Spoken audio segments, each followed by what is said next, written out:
Hello everybody, this is Mr. Marr with Beat Theory on my Little Martian on the Beat YouTube page for tutorials. Right now we're doing step 3. So to recap, step 1 we did a pluck, we turned a wind instrument into a pluck. Step 2 we turned an organ into a pad, and this time we're going to create a lead.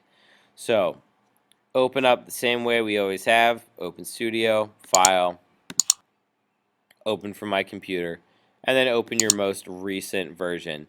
So in my case, that was 2H. That was the last save that I did. And open that. And if you're doing this right, your file should have step 1 and 2 completed. Some of you have been opening up the template each time, but not saving it correctly. So you've done each step, but not in the same file, so it doesn't. There's no way to line that up. You kind of just have to start over and do it again. Gotta follow directions. Very important. Moving on. Track 3. That's right here. This is track 3. I'm going to click the analog synth to open that. And we have, again, a piano roll. So let's move our notes down so they're across from blue lines.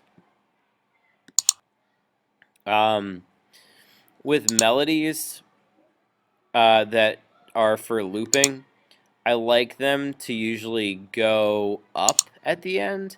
That's not like every single time, but as a rule, sometimes that works well for a looping melody because it sounds like you're going to continue. It doesn't sound like you're done playing. Like, for example, when I'm talking, if I say, right, you hear my voice go up, and it sounds like I'm about to say something. You can hear that in my voice. It sounds like, what are you going to say next?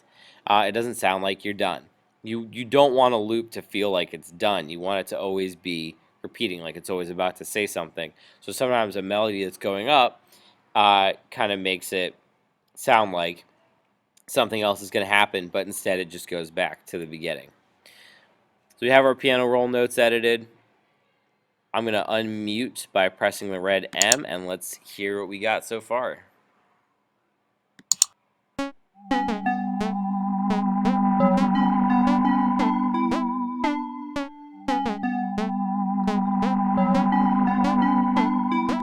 Cool.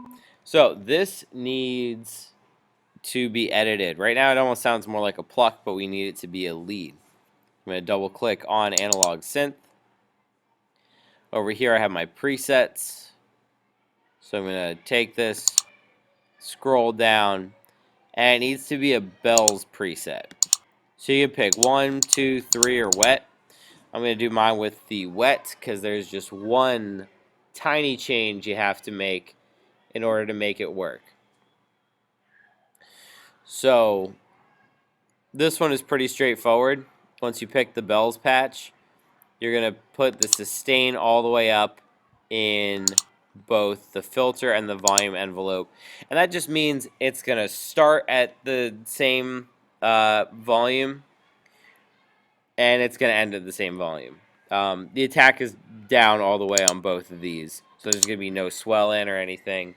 It's just going to start right away and then stop right away, and that works better for a lead type patch. So let's take a listen. So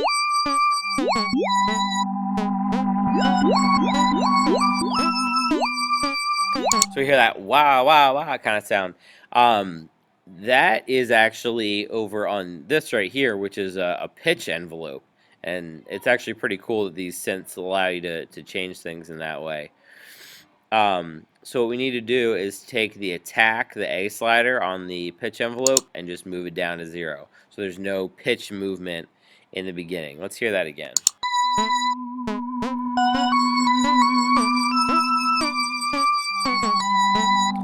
Yeah, and that works way better for a lead. That actually sounds pretty cool. So we've got that. Just sustain all the way up on both. If you used wet, make sure the attack in OSC2 is all the way down. Exit out. File saved to my computer. We're going to call it 3h dot song. If it doesn't end with dot song, you won't be able to open it again. So please end with dot song and save. Next, we're doing step 4.